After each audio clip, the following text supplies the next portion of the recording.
سورہ رحمان کو آپ کے سامنے پیش کر رہا ہوں۔ سورہ رحمان کو قرآن کے کہا جاتا ہے کہ قرآن کی دلہن کا نام دیا گیا کہ پورے کی جنت کا نظارہ دیکھنا ہو تو سورہ رحمان کی تلاوت کر لیجئے کہ جنت میں کیا کچھ ہوگا، نہر بہتی ہوئی کیسی ہوں گی، اللہ کیا کچھ عطا کرے گا۔ حور و غلمان کا تذکرہ ہے، شجر کا ہے، بحر کا ہے، تمام کے تمام قرآن نے اگر جنت کے نظارے کو پیش کیا ہے تو سورہ رحمان کے اندر پیش کیا ہے کہ خداوند متعال فرماتا ہے سورہ رحمان کو پڑھ لو تو میں اندازہ ہوگا کہ خدا کتنا رحمان ہے، وہ کتنا مہربان ہے۔ عزیزان گرامی، آئیے ذرا مجمع کی توجہ اگر میرے ساتھ ہے، پیش کروں مفہوم کو۔ اس سورہ کے اندر ایک آیت آئی ہے کہ حل جزاء الاحسان الا الاحسان، کیا نیکی کا بدلہ، احسان کا بدلہ احسان کے علاوہ اور کچھ ہو سکتا ہے؟ یہ سوال نہیں ہے بلکہ لمحہ فکریہ ہے، اللہ سوچنے پہ مجبور کر رہا ہے۔ یہ اللہ سوال نہیں کر رہا کہ اللہ کو جواب چاہیے، اللہ کہہ رہا ہے سوچو تو صحیح، کیا احسان کا بدلہ احسان کے علاوہ اور کچھ ہو سکتا ہے؟ تو اللہ سبحانہ وتعالیٰ پھر دو ایسی ہستیاں ہیں جنہیں محسن اسلام کہا جاتا ہے۔ ایک ہیں جناب ابو طالب، دوسرے ہیں جناب خدیجہ جو محسن اسلام ہیں، جنہوں نے جو کچھ تھا اسلام پہ قربان کر دیا ہے۔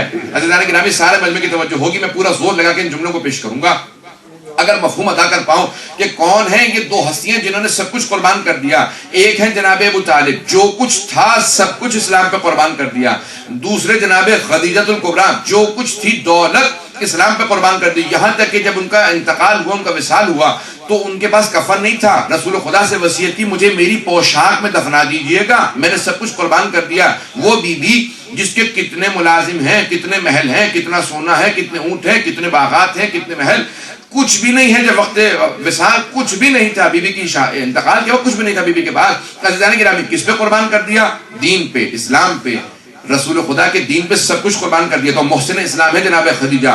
جناب ابو طالب آخری وقت میں امیر المومنین، نہج البلاغہ میں فرماتے ہیں کہ جناب ابو طالب کا یہ عالم تھا کہ سردار تھے۔ جناب ابو طالب جو سردار تھے ان کے اچھے حالات ہوتے تھے۔ عزیزان گرامی، مولا فرماتے ہیں کہ اتنی جناب ابو طالب نے رسول خدا کی خاطر شیب ابی طالب میں سختیاں برداشت کی تھی کہ بعض اوقات کھانا کہہ کے دن نہیں کھاتے تھے، بعض اوقات پتوں کو دھو کے وہی کھا لیتے تھے، کہ ان کی سکن، ان کی کھال اتنی باریک ہو گئی تھی۔ امیر المومنین فرماتے ہیں کہ میرے بابا کی اور جناب خدیجہ کی کھال اتنی باریک ہو گئی تھی کہ ان کی ساری رگیں نظر آتی تھی، اور ان کے پیٹ کے اوپر باقاعدہ کھال اتنی باریک تھی کہ کھانا کھایا ہوا وہ جو درخت کے پتے تھے وہ نظر آتے تھے۔ اتنے کمزور اور نکاحت کے اندر چلے گئے تھے جناب ابو طالب، جناب خدیجہ، جناب امیر۔ دیکھیں جناب امیر نہج البلاغہ فرما رہے ہیں کہ اتنے جناب ابو طالب نے سختیاں برداشت کی۔ اب محسن اسلام ہے جناب ابو طالب، محسن اسلام ہے جناب خدیجہ۔ عزیزان گرامی، آئیے ذرا دیکھیں، اللہ قرآن میں کہتا ہے حل جزاء الاحسان الا الاحسان، کیا احسان کا بدلہ احسان کے علاوہ اور کچھ ہو سکتا ہے؟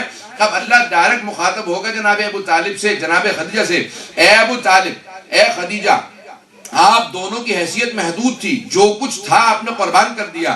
آپ دونوں کی محدود حیثیت میں جو کچھ تھا آپ نے میرے حبیب پہ قربان کر دیا۔ میری حیثیت لامحدود ہے۔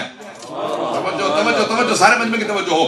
کہا اے ابو طالب، اے خدیجہ، آپ دونوں کی حیثیت محدود تھی، جو کچھ تھا میرے حبیب پہ قربان کر دیا۔ میری حیثیت لامحدود ہے، میں اپنے لامحدود خزانے سے، اے ابو طالب، اپنے لامحدود خزانے سے جو سب سے قیمتی ہے وہ علی ہے، آپ کو عطا کرتا ہوں۔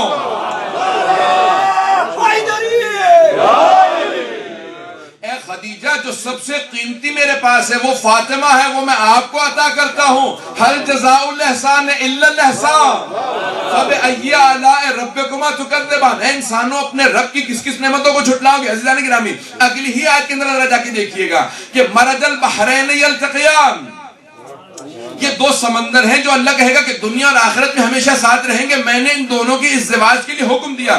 بینہما برزخ لا یبغیان، پیغمبر اسلام کے لیے چھٹے امام فرماتے ہیں کہ یہ جو دو بحر ہیں جو ہمیشہ ساتھ رہیں گے، ایک ہے علی، دوسرے ہے فاطمہ۔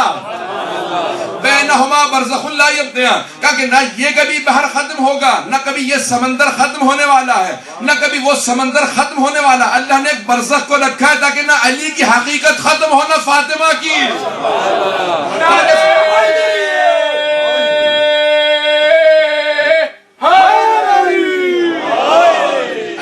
ختم نہیں ہوتی بات کو۔ اگلی ہی آیت میں اللہ سبحانہ وتعالی فرماتا ہے کہ یخرجو منہما اللؤلؤ والمرجان، کہ ان سے دو موتی حاصل ہوں گے۔ توجہ کیجئے گا بلانے کے نام میں، ایک سبز ہوگا، دوسرا سرخ ہوگا۔ سبز کا نام حسن ہوگا، سرخ کا نام حسین ہوگا۔ عزیزان گرامی یہ ہے سورہ رحمان جناب سیدہ کی شان کا قصیدہ. برحمتك يا أرحم الراحمين وصلى الله على محمد وآله الطاهرين.